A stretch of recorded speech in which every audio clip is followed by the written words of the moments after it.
Well, tonight I have an interesting book in front of me from 1844, and it's called Animal Magnetism, or Mesmerism, its history, phenomena, and present condition, containing practical instructions and the latest discoveries in the science, principally derived from a recent work by William Lang, with a supplement containing new and important facts never before published in the United States by Reverend Chauncey Hare Townshend, author of Facts in Mesmerism, etc. And there's a little quote also on the title page that says, "A German doctor named Mesmer, having made the greatest discovery upon animal magnetism, he has instructed pupils, among whom your humble servant is one of the most enthusiastic." General Lafayette's English Letters to Washington. This isn't a very long book. It's only around 150 pages, so a fairly quick read. I don't know anything at all about animal magnetism, so I'm excited to find out what it's all about. Let's get into it.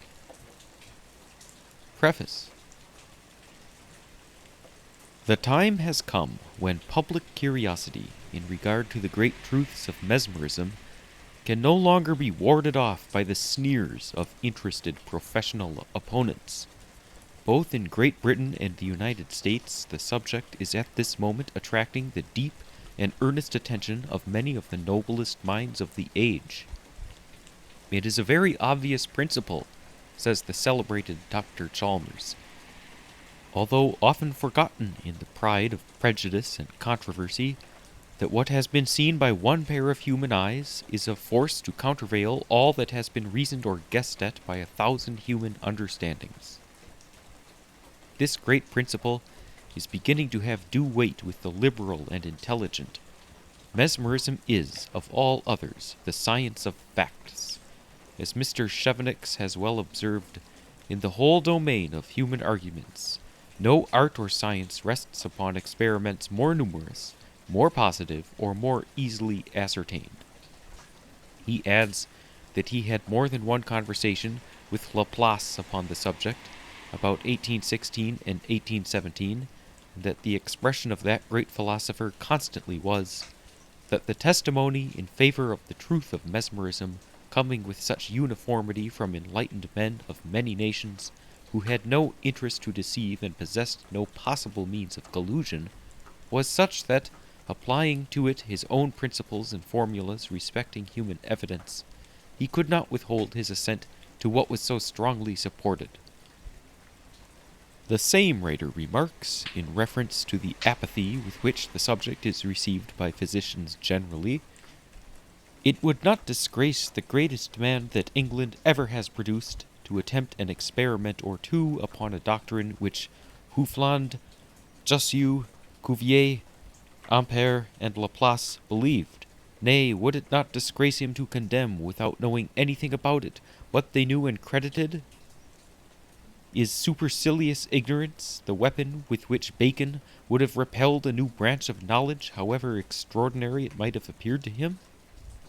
Surely, what great men believe, ordinary men may try, and yet with what violence of ridicule is mesmerism still received by medical practitioners! It is evident, however, that they cannot long remain ignorant of these matters without falling greatly behind the age in respect to professional acquirements. Mankind are not to be deprived of the blessings of a potent remedy, because the professors of the healing art choose to remain willfully blind to the truth. Satanic agency is the bugbear raised by some worthy persons against mesmerism, but their medical allies have other means of solving the difficulty. Their pride of learning has been piqued, because they are unable to explain certain facts of which they have heard, and so they boldly rush to the conclusion that the facts are not facts. They read in their books that a commission of the medical faculty of Paris had condemned what is now called mesmerism, and forgetting that a commission of the same body had likewise, after a similar investigation, rejected as a fallacy Harvey's discovery of the circulation of the blood, and without deigning to examine the living evidence to be seen on every side, they denounce those who maintain an opposite opinion as either dupes or impostors. Their mode of proceeding is quaintly described in the following words of an ingenious author. Whilst the unlearned were all busied in getting down to the bottom of the well where truth keeps her little court, were the learned, in their way, as busy in pumping her up through the conduits of dialectic induction. They concerned themselves not with facts, they reasoned. The present work is a digest of all the important facts in mesmerism up to the present day. It contains also practical instructions in the science, as laid down by the best authorities. A supplement is added to the American edition, containing some new facts in mesmerism by the Reverend Chauncey Hare Townshend, which appeared in London a few weeks since, and which are now, for the first time, republished in the United States. They will be found richly worthy of attention. Animal Magnetism, or Mesmerism. Chapter 1. Mesmerism, or Animal Magnetism, or, so to speak with stricter accuracy, the peculiar agency to which both of these names are occasionally applied, seems to have been more or less known in those bygone ages of the world whose records have come down to our time. Animal magnetism was the name given to this agency by Mesmer, to whom the merit of reviving and making it known in modern times belongs, but as the adoption of a doubtful theory is thereby, in appearance at least, implied, the less objectionable term of mesmerism has latterly been employed. Our glance at its past history will be very brief.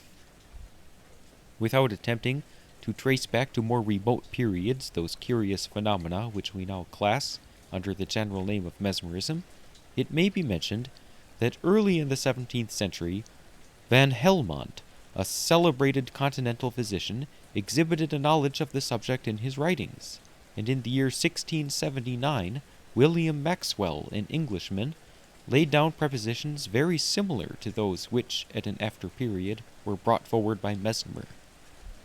About the middle of the 17th century, there appeared in England a certain gardener of the name of Leverett, an Irish gentleman, Valentine Greatrakes, and a Dr. Streeper, who professed to cure various diseases by stroking with the hand. The cures performed in this manner by Greatrakes are authenticated by the Lord Bishop of Derry, and many other highly respectable individuals. The Royal Society accounted for them by the supposition that there existed a sanative contagion in Mr. Greatrake's body which had an antipathy to some particular diseases and not to others. At a still later period, Gassner, a Catholic minister, a native of Swabia, having taken up a notion that many diseases arose from demoniacal possession and could be cured by exorcism, performed a number of astonishing cures, especially among patients affected with spasmodic and epileptic complaints. Many other instances of a like character might be adduced, exhibiting traces of this curious agency, but we come without farther preface to the individual who in modern times was the reviver of the science to which his name has been given. Frederick Anthony Mesmer was born in Switzerland on the 23rd day of May, 1734. He studied medicine at Vienna, where he obtained the degree of doctor, and settled as a physician. A marriage with a lady of fortune soon afterwards raised him above some of the cares which attached to the young medical practitioner. From an early age, Mesmer is said to have manifested a love of the marvelous, and in the year 1776 he published a dissertation on the influence of the planets upon the human body. He assumed that the influence operated by electricity, but finding that agent inadequate to the solution of all the phenomena, he afterwards abandoned it for magnetism. In 1773, upon the suggestion of Maximilian Hell, professor of astronomy at Vienna, he resorted to the use of the magnet, which he applied in the cure of various diseases. Ultimately, he discovered that the magnetic rods employed by him were powerless, and that the healing power, whatever it might be, was resident in himself. The rods were accordingly abandoned, the effects being produced by certain passes. Mesmer now began to assume a mysterious demeanor, and in no small degree through his own folly, so great a prejudice was created against him that in 1777 he departed from Vienna, and early in the following year made his appearance in Paris. There, besides making a convert of Dr. Deslon, he performed many remarkable cures in the class of distinguished persons, and his fame accordingly spread with great rapidity throughout the gay circles of that city. The members of the medical profession, however, set themselves in resolute opposition to Mesmer, and for a time he retired to Spa, but afterwards, upon the persuasion of his friends, returned to Paris. A negotiation was attempted for the purchase of Mesmer's secret by the French government, but this having failed, the sale was carried on to private individuals at the rate of 100 louis a head. It was a condition of each sale that secrecy should be maintained, but this was broken through, and the knowledge of the facts propagated by Mesmer was soon widely diffused, with the disadvantage of having many corruptions grafted upon them according to the fancies of various individuals. The practice of Mesmer savored in itself sufficiently of quackery, and some of his disciples seem to have followed it up in a still more foolish manner. In 1784, the French government issued a royal mandate to the medical faculty of Paris, requiring them to investigate the facts and the pretensions of the new doctrine. The bulk of the members of this famous commission had prejudged the question, and like too many of the medical men of our own time, were resolved that they would not be convinced. The name of the celebrated Franklin is attached to the report that was issued, although it should not have been there, as he is said to have been indisposed at the time and to have given little attention to what took place. There was one commissioner who refused to concur in the report adopted by his brethren.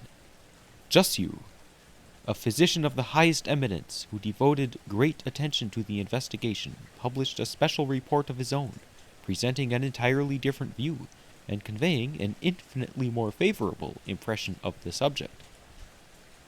The blow struck by the French commissioners did not entirely answer the expected purpose. The question still continued to excite a high degree of interest in that country, but the breaking out of the Revolution and the wars which followed that event turned the public attention in other directions. The Marquis de Puysegur, one of the most intelligent of Mesmer's disciples, to whom the science is under deep obligations, was the first to describe the state of somnambulism. The Marquis, both at Paris and on his estate in the country, devoted himself with the utmost zeal to the propagation of the science, and the system, as improved by him, was introduced into Germany in 1787 through the instrumentality of the celebrated physiognomist Lavater. Journals devoted to animal magnetism were established in France and Germany, and in those countries, as well as in Switzerland, the magnetic treatment has prevailed, more or less, for the last 50 years. Meanwhile, Mesmer had retired to his native country, Switzerland, and his death took place on the 5th of March, 1815, at Meersburg on the Lake of Constance. His last years were devoted to the practice of the magnetic treatment for the benefit of the poor, and he exhibited his own belief in its efficacy as a remedy by submitting to the treatment in his last illness, and is said to have experienced from it great relief. Many men of the highest eminence on the continent of Europe, despite the din of war around them, devoted a considerable degree of attention to Mesmerism, and in progress of time it began to be heard of in the works of the great German physiologists Sprengel, Ryle, Alfenreith, and others, names as well known on the continent as those of Harvey or Hunter in Britain. In 1817, the practice of mesmerism was by law ordered to be confined to the medical profession in the Prussian dominions, and in 1818 the Academy of Sciences at Berlin offered a prize of 3,340 francs for the best treatise on mesmerism. In Denmark, and even in Russia about the same period, the subject was brought under investigation, and in the latter country a committee appointed by the emperor declared it to be a most important agent, these things could not go on without challenging investigation in France, from whence the first report of a commission had emanated. In 1825, Monsieur Froissac proposed to the Académie de Médecine to produce a somnambulist in whom the members of that body might witness the extraordinary phenomena caused by animal magnetism. The proposition gave rise to violent debates, which terminated in the appointment of a committee to determine as to whether the Academy ought or ought not to take cognizance in the subject. The committee decided in the affirmative upon the following grounds. First, that the judgment pronounced by the Academy in 1784 was not founded upon reasons sufficiently conclusive. And secondly, that the magnetism now proposed for examination differed from the Mesmerian magnetism, inasmuch as its effects were producible without actual contact between the magnetizer and the magnetized, and without the employment of metallic rods, magnetic chairs, and other similar means. After strong opposition, a commission was appointed composed of 12 members to examine into and report upon the experiments about to be made. The commission pursued its investigations till 1831, when it presented a report to the Academy, containing an exposition of its labors, with the inferences deduced from them, arranged under the following heads. 1.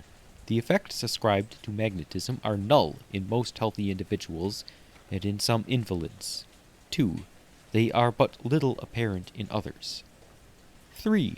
They are often produced by ennui, monotony, and the power of the imagination. 4. Lastly, they are developed independently of these causes, very probably by the influence of magnetism alone.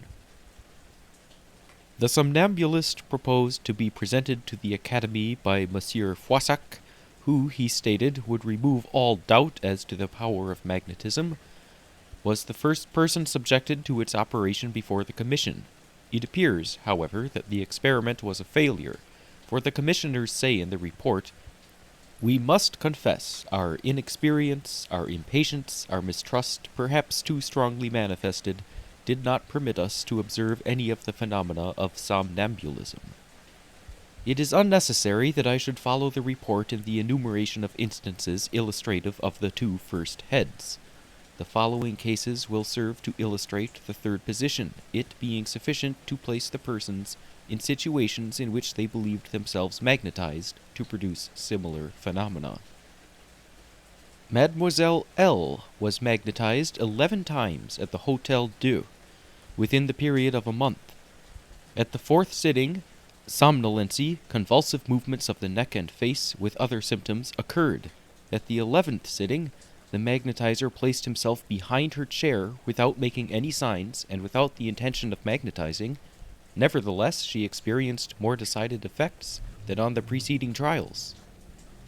An hysterical girl was magnetized several times. At each time there occurred somnolency with strong convulsive actions. Being placed one day in the same chair, in the same place, at the same hour, and in the presence of the same persons, the accustomed phenomena presented themselves, though the magnetizer was absent. A like experiment was made on an epileptic patient with a similar result.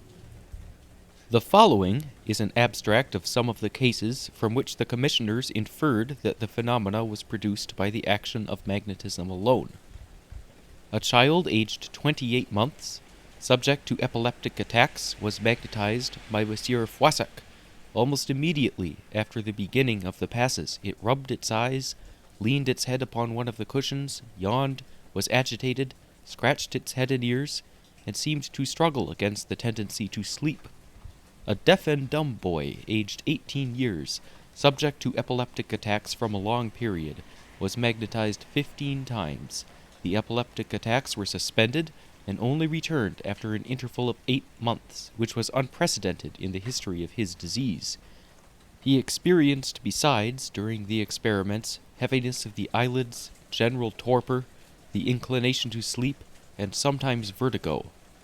Monsieur Itard, one of the members of the commission, who had previously been magnetized without any effect resulting, again subjected himself to the experiment after nearly a year's interval. and experienced languor without sleep, a marked excitation of the nerves of the face, convulsive movements in the nose, the muscles of the face and jaws, an accumulation in the mouth of saliva, having a metallic taste, a sensation similar to that which he had experienced from galvanism. This phenomenon recurred on subsequent occasions when he was magnetized. The 2 first sittings produced headache, which lasted several hours. At the same time, his habitual pains had diminished. After stating some instances of insensibility during somnambulism to noises, pinching, pricking, ammonia applied to the nose, etc., the commissioners relate 2 or 3 cases where the somnambulists failed to execute the orders transmitted to them mentally by the magnetizer, of which I shall merely quote one. In a Madame C, residing in the same house as the magnetizer, it was proposed to exhibit the mental power possessed by the magnetizer over the magnetized, as also the communication of thoughts between them without the intervention of speech or gesture. The proposal was accepted by the commissioners, who repaired to the house, and when the somnambulist was produced, gave directions in writing to the magnetizer, indicating the actions which they desired to see performed, which were to be signified mentally to the somnambulist. Thus, she is first ordered to go and sit on a stool before the piano. She rises and looks at the clock. On being apprised of her mistake, she goes into another room, and on being again informed of her errors, she sits down. She is next desired to raise her hand at the same time as her magnetizer, and to lower it at the same time. The 2 hands are raised simultaneously, but that of Madame C is not lowered at the same time as the magnetizer's. The back of a watch is presented to her. She mistakes the hour and the number of the hands. She is told to rub her forehead, but she merely extends her hands. The result of this, and 1 or 2 other cases, rendered the commissioners somewhat suspicious of a previous understanding between the magnetizers and the somnambulists.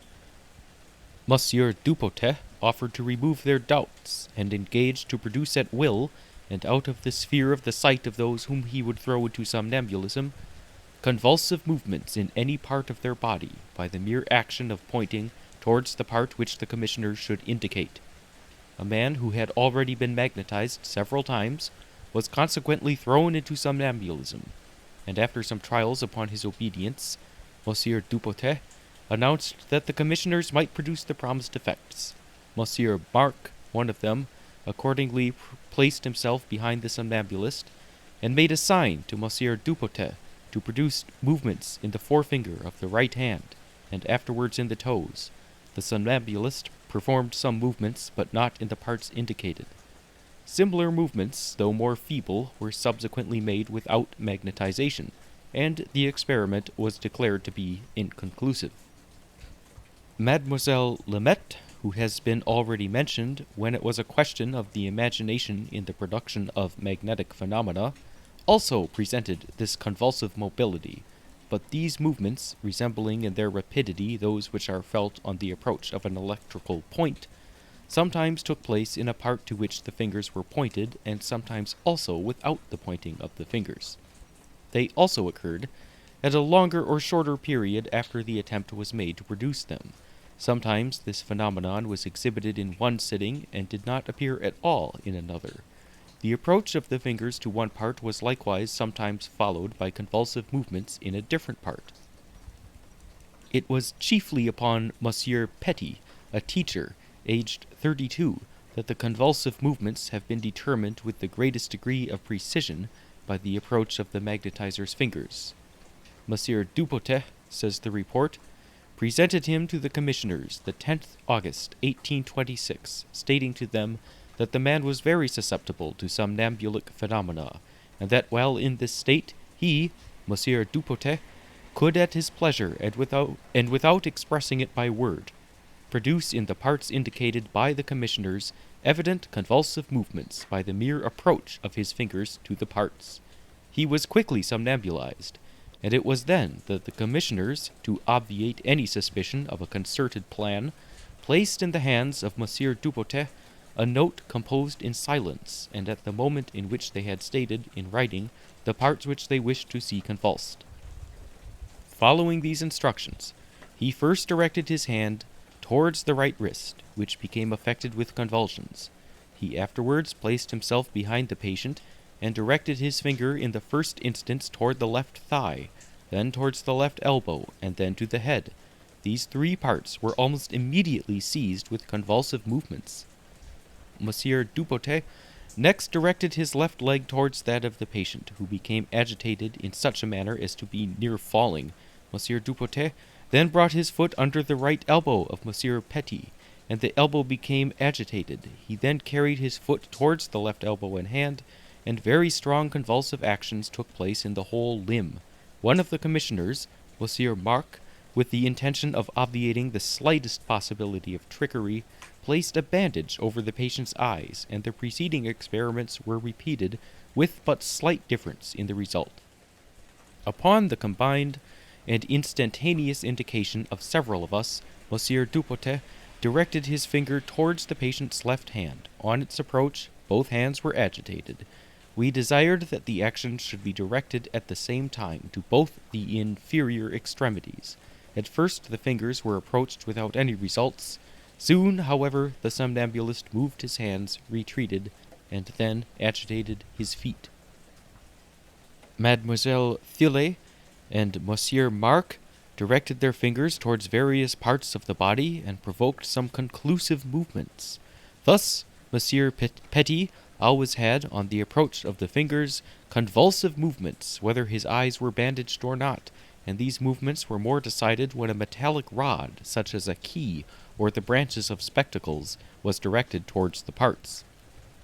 In conclusion, the Commission, although witnesses of several cases in which this contractile faculty has been excited by the approach of the fingers or of metallic rods, require further facts in order to appreciate the phenomenon of the constancy and value of which they do not consider themselves sufficiently enlightened to pronounce an opinion. Every time, however, that a substance, as a sheet of paper or parchment, was placed between the eyes and the object to be designated, Monsieur Petit could not distinguish it. If, says the report, these trials had been the only ones by which we had sought to recognize clairvoyance, we should have concluded that the somnambulist did not possess it. But in the following experiment, this faculty appeared in full evidence, and this time the success completely verified that which Monsieur Dupotet had announced to us. After the patient had been thrown into somnambulism, and had exhibited some of the phenomena of muscular contraction and agitation on the approach of the fingers or foot of the magnetizer, a bandage was placed over the eyes. Having declared, however, that he could not see with the bandage, it was removed, but then constant attention was directed to the eyelids to verify that they were exactly closed. For this purpose, a light was held at a little distance from the eyes during the experiment, and several persons were watching him closely. One of them, Monsieur Ribes, even remarked that the edges of the eyelids were so close that the lashes of the upper and lower lids crossed each other. The same gentleman, a member of the Academy, then presented a catalogue which he took out of his pocket. The somnambulist, after some efforts which appeared to fatigue him, read very distinctly the words, Lavater, il est bien difficile de connaître les hommes. These last words were in very small type. He next recognized a passport and a porte d'armes, which is very like a passport. After a few instants' attention, he read De par le roi and porte d'armes. An open letter was next shown him. He said he could not read it, as he did not understand English. The letter was in fact written in English. He afterwards distinguished the representation of a dog before an altar on a snuff-box, and on a closed letter being presented to him, though he could not read it, he pointed out the direction of the lines of writing. On subsequently playing piquet, he handled the cards with the greatest exactness, and without ever being mistaken. Notwithstanding, attempts to deceive him were frequently made by withdrawing or changing the cards. He counted with surprising facility the number of points marked upon his adversary's marking card. Whilst Monsieur Petit was playing a second game, Monsieur Dupotet, at the suggestion of Monsieur Ribes, directed from behind his hands towards the patient's elbow, and the contraction formerly observed recurred. Then, on the preposition of Monsieur Bourdois, he magnetized him from behind, at the distance of a foot, with the intention of awakening him.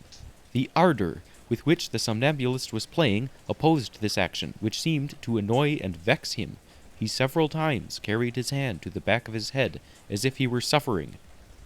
He afterwards fell into a stupor, which seemed to be a light natural sleep, and on someone speaking to him in this state, he waked up with a start. Shortly afterwards he was again magnetized, and Monsieur Dupotet, desirous that not the shadow of a doubt should remain on the nature of a physical action exerted at will on the somnambulist, proposed to put on him as many bandages as the commissioners pleased, and then to act upon him. In consequence, his face down to the nostrils was covered with several handkerchiefs, the cavity formed by the prominence of the nose being filled up with gloves, and a black handkerchief covered the whole, falling down to his neck like a veil. The experiments were then repeated in various ways, and the same kind of movements manifested themselves in the parts towards which the hand or the foot were directed. After 17 months of varied treatment pursued at home, and in a maison de santé, in the course of which period he had 2 fresh attacks, he was admitted 8th April 1827 in the hospital La Charité. Although he had experienced marked relief from the means employed before his admission, he still walked with crutches without being able to lean upon the left leg. The arm of the same side could execute some under-movements, but he could not raise it to the head. He could hardly see with the right eye, and his hearing was very bad on both sides. In this state he was placed under the care of Monsieur Fouquier. During 5 months he was bled, purged, or blistered from time to time, and took the extract of nux vomica. The left arm acquired a little strength, the headaches to which he was subject subsided, and his condition remained stationary till 29th August 1827, on which day he was magnetized by Monsieur Poissac, according to the order and under the direction of Monsieur Fouquier. In this first sitting he experienced a sensation of general heat and muscular twitchings. He was astonished at the inclination to sleep, rubbed his eyes, and made useless efforts to keep them open. From this period the deafness and the headache disappeared. It was only at the 9th sitting that the sleep became complete. On the 10th he answered by inarticulate signs to questions which were addressed to him. On a subsequent occasion he announced that he could only be cured with the assistance of magnetism, and prescribed himself synepisms, baths of Barège, and the continued use of pills of extract of nux vomica. The 25th September the commission repaired to La Charité, caused the patient to undress, and verified the circumstance that the left inferior extremity was much thinner than the other, that the left hand pressed much less strongly than the right, that the tongue, when protruded from the mouth, was drawn towards the right commissure. On being magnetized, he was again prescribed for himself, and added that by pursuing the treatment for 3 days, and on being magnetized, he would be able, on awaking, to walk without crutches. The treatment was accordingly followed up, and on the stated day, the 25th, the commissioners arrived at the hospital. Paul entered the room, supporting himself on his crutches, and was magnetized as usual. When in somnambulism, he stated that he would return to his bed without crutches or support. When awakened, he asked for his crutches, but was answered that he did not require them.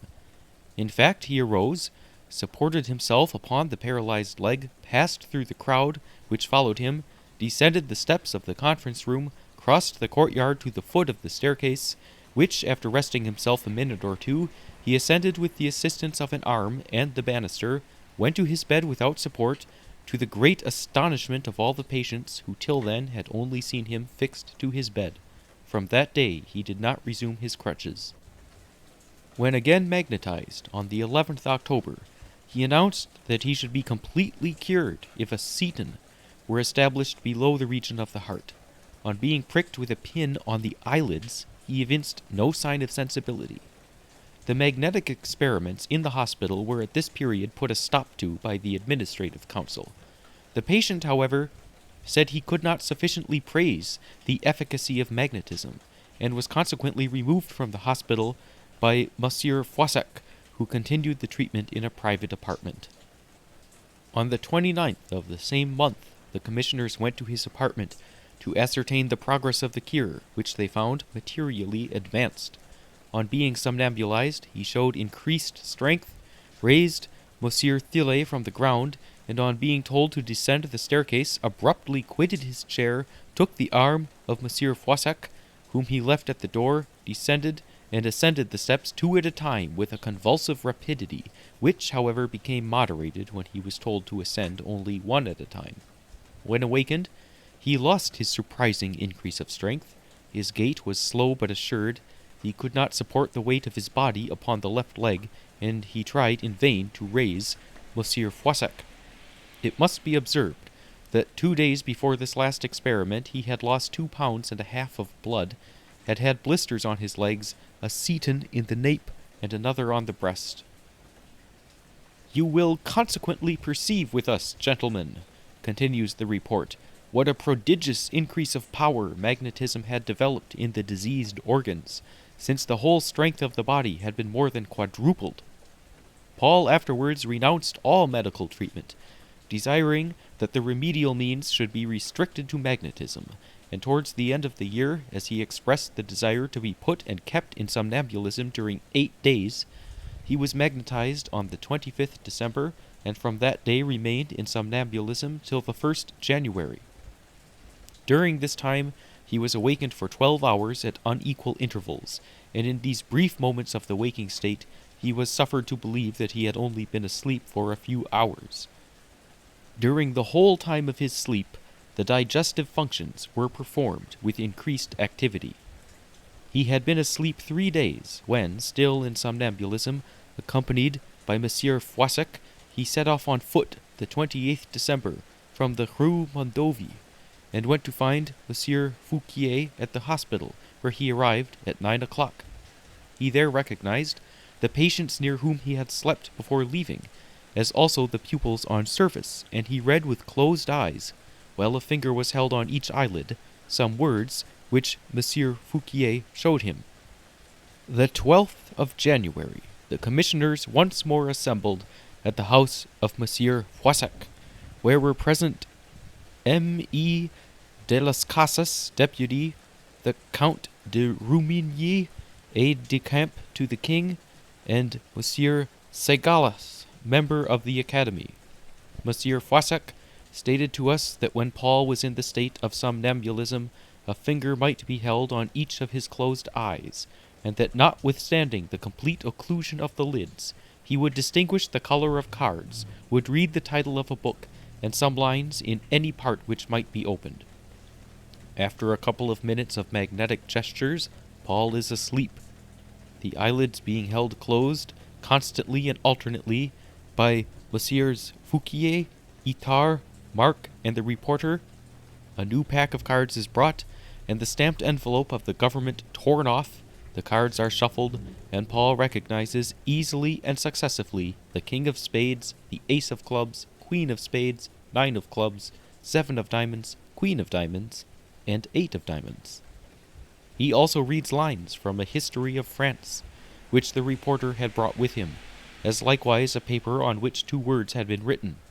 In all these experiments, the fingers were applied on the whole of the commissure of the eyes, pressing the lid from above downwards, and the commissioners remarked that the globe of the eye had been in a constant movement of rotation, and seemed to direct itself towards the object submitted to vision. Analogous effects were repeated on subsequent occasions, and the commissioners remark that the conclusions to be drawn from this long and curious case are easy. They flow naturally from the simple exposition of the facts which we have related, and we enumerate them in the following manner. First, a patient whom a rational medication by one of the first practitioners of the capital was not able to cure of paralysis, finds his cure in the employment of magnetism, and in the exactness with which the treatment is pursued, which he prescribes for himself while in somnambulism. Second, in this state his strength is notably increased. Third, he gives us the most undeniable proof that he reads with the eyes closed. Fourth, he foresees the period of his cure and is cured at the time which he announced. The case of another patient, a journeyman hatter, Aetatis 20, born of an epileptic mother and subject to fits of epilepsy 5 or 6 times a week for 10 years, is next given in the report. This individual predicted, while in somnambulism, the periods of his attacks and when he would be cured. The former predictions were verified, but before the term which he had fixed for his cure arrived, he was knocked down by a cabriolet and killed. The commissioners observe upon this case, "We see in this instance a young man subject during 10 years to attacks of epilepsy for which he had been successively treated at 2 hospitals and exempted from military service. Magnetism acts upon him, although he is completely ignorant of what is done to him. He becomes somnambulist. The symptoms of his disease are ameliorated, the attacks diminish in frequency, his headaches and oppression disappear beneath the influence of magnetism. He prescribes himself a treatment appropriated to the nature of his disease, and from which he promises himself a cure. Being magnetized without his knowing it, and from afar, he falls into somnambulism, and is awakened from it with the same quickness as when the magnetizer is near him. Lastly, he indicates with a rare precision, 1 and 2 months beforehand, the day and the hour at which he is to have an attack of epilepsy. Nevertheless, although endowed with a foresight for attacks at so distant a period, as well as for those which are never to take place, he does not foresee that in 2 days he will meet with a fatal accident." On this last circumstance, the commissioners remark that the previsions of the patient relate only to his attacks, that they are reduced to the consciousness of the organic modifications which prepare themselves and happen in him as the necessary result of interior functions, that these previsions, though more extended, are similar to those of certain epileptics who know from several precursory symptoms that they will have an attack. Let us add, they continue, that his prevision is not absolute, that it is conditional, since, when foretelling an attack, he stated that it would not take place if he were magnetized. And in fact it does not take place. It is altogether organic, internal. Thus we can conceive why he did not foresee an event altogether external, viz., that chance should lead him in the way of a fiery horse, and that in attempting to stop it he should receive a mortal wound. In the next case, the somnambulist, a female, besides the ordinary phenomena of somnambulism, exhibits that of ascertaining the symptoms of persons presented to her. One of these was Monsieur Mark, one of the commissioners. Another was a dropsical young woman with some peculiarities which were indicated by the somnambulist on touching her with tolerable precision. It results from these observations, says the report, first, that while in the state of somnambulism, Mademoiselle C has pointed out the diseases of 3 persons with whom she was placed in relation, rapport. Second, that the declaration of the one, the examination which was made of the other after thrice tapping, and the autopsic examination of the third were found to accord with what the somnambulist had advanced. Third, that the different modes of treatment which she prescribed are not beyond the circle of remedies which she might know, nor beyond that of the order of things which she might reasonably recommend, and fourth, that she applied them with a kind of discernment. The report terminates by saying, "The Commission has reported with impartiality that which it had seen with distrust. It has exposed methodically that which it has observed under different circumstances, and which it has followed up with an attention as close as continued. It has the consciousness that the statements which it presents to you are the faithful expression of that which it has observed. The obstacles which it has met with are known to you.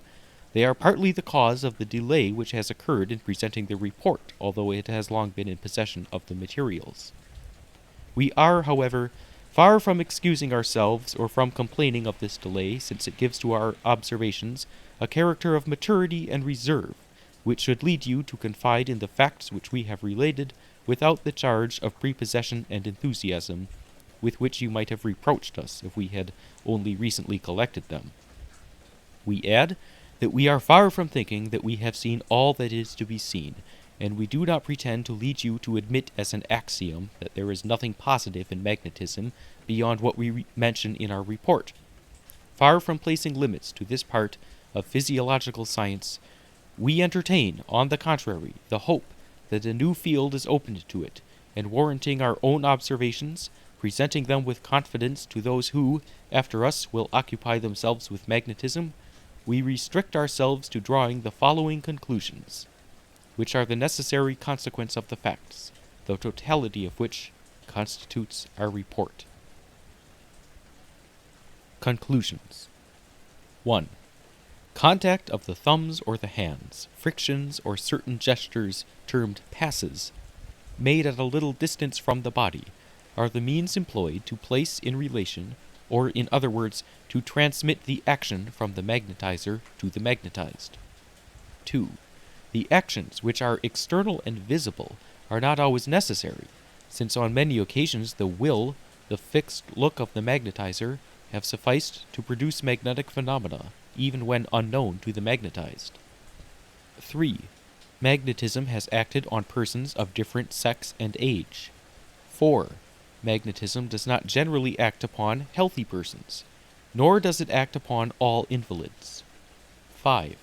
Whilst persons are being magnetized, insignificant and transient effects sometimes occur which we do not ascribe to magnetism alone, but which may be accounted for without the intervention of a particular agent, viz., by hope or fear, expectation from a something new and unknown, the ennui resulting from the monotony of the gestures, the silence and repose observed in the experiments, lastly, by the imagination, which exercises so powerful an influence over some minds. 6. A certain number of the effects observed have appeared to us to result from magnetism alone, and were not reproduced without it. These are well authenticated physiological and therapeutical phenomena. 7. The real effects produced by magnetism are very varied. It agitates some, calms others, it usually accelerates the respirations and circulation, causes transient convulsive movements similar to electric shocks, a lassitude and torpor more or less profound, somnolency, and in a small number of instances what the magnetizers term somnambulism. 8. The existence of a special character proper to make known in all cases the reality of the state of somnambulism has not been proved. 9. It may, however, be inferred with certainty that this state exists, when it gives rise to the development of new faculties which have been designated by the name of clairvoyance, intuition, internal prevision, or when it produces great changes in the physiological state, as insensibility, a sudden and inconsiderable increase of strength, and when this state cannot be referred to another cause. 10. As among the effects ascribed to somnambulism, there are some which may be simulated, so may somnambulism itself be simulated, and furnish charlatanism with means of deception. 11. Sleep, produced more or less speedily, and established in a degree more or less profound, is a real, but not a constant, effect of magnetism. 12. It has been demonstrated to us that sleep may be produced under circumstances in which the magnetized have not been able to perceive and have been ignorant of the means employed to occasion it. 13. When a person has been already magnetized, it is not always necessary to have recourse to contact or to the passes in order to magnetize afresh. The look of the magnetizer, his will alone, has often the same influence. In this case, one cannot only act upon the magnetized, but throw him completely into somnambulism, and awaken him from this state without his being aware of it, out of his sight, at a certain distance, and through closed doors. And there's a little footnote here. An instance was recently related to me by a gentleman of title, on whose account I placed the strongest reliance. A lady stated her intention of magnetizing the younger of her 2 daughters, who were seated together at a piano in an adjoining room, separated from the one in which she herself was by folding doors. On proceeding to carry her intention into effect, magnetism was produced after a brief period in the young lady, who was not aware of what was going on, her sister not being at all affected. 14. There usually take place changes more or less remarkable in the perceptions and the faculties of individuals in whom somnambulism is produced by magnetism. 15. We have not seen any person fall into somnambulism on being magnetized for the first time. It has sometimes been not until the 8th or 10th sitting that somnambulism has become manifest. 16. We have constantly seen ordinary sleep, which is the repose of the organs of the senses, of the intellectual faculties and voluntary movements, precede and terminate the state of somnambulism.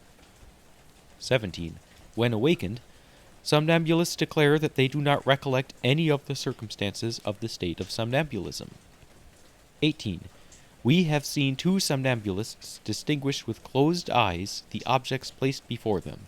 They have designated, without touching them, the color and name of cards. They have read words written or lines from a book. This phenomenon has occurred even when the eyelids were kept closed by the fingers. 19. We have met with 2 somnambulists with the faculty of foreseeing acts of the organism, more or less distinct, more or less complicated. 20. We have only met with 1 somnambulist who could indicate the symptoms of the disease of 3 persons with whom she was placed in relation. We had, however, made researches on a considerable number. 21.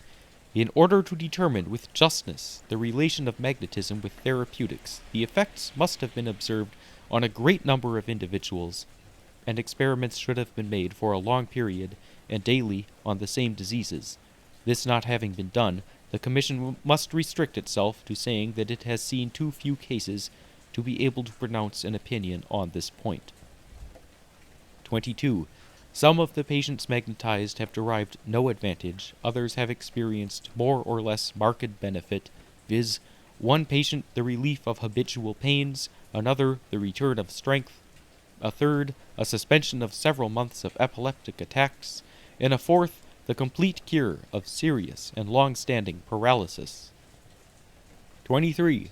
Considered as an agent of physiological phenomena or as a therapeutical means, magnetism ought to find a place within the sphere of medical knowledge, and consequently only medical practitioners ought to employ it or to superintend its employment, as is practiced in the countries of the North. 24. The Commission could not verify, because it had no opportunity, the other faculties which magnetism had stated to exist in somnambulists, but it has collected, and it communicates to the Academy, facts sufficiently important to induce it to think that the Academy ought to encourage researches on magnetism as a very curious branch of psychology and natural history. Certainly we dare not flatter ourselves that we shall make you share entirely our conviction of the reality of the phenomena which we have observed, and which you have neither seen, nor followed, nor studied with, or in opposition to us. We do not, therefore, exact from you a blind belief in all which we have reported. We conceive that a great part of the facts are so extraordinary that you cannot grant it to us. Perhaps we ourselves should have refused you our belief, if, changing places, you had come to announce them before this tribunal to us, who, like you at present, had seen nothing, observed nothing, studied nothing, followed nothing of them. We only require that you judge us as we should have judged you, that is to say, that you remain perfectly convinced that neither the love of the wonderful, nor the desire of celebrity, nor any interest whatever has influenced us in our labors. We were animated by motives more elevated, more worthy of you, by the love of science, and by the wish to justify the hopes which the Academy had conceived of our zeal and devotedness.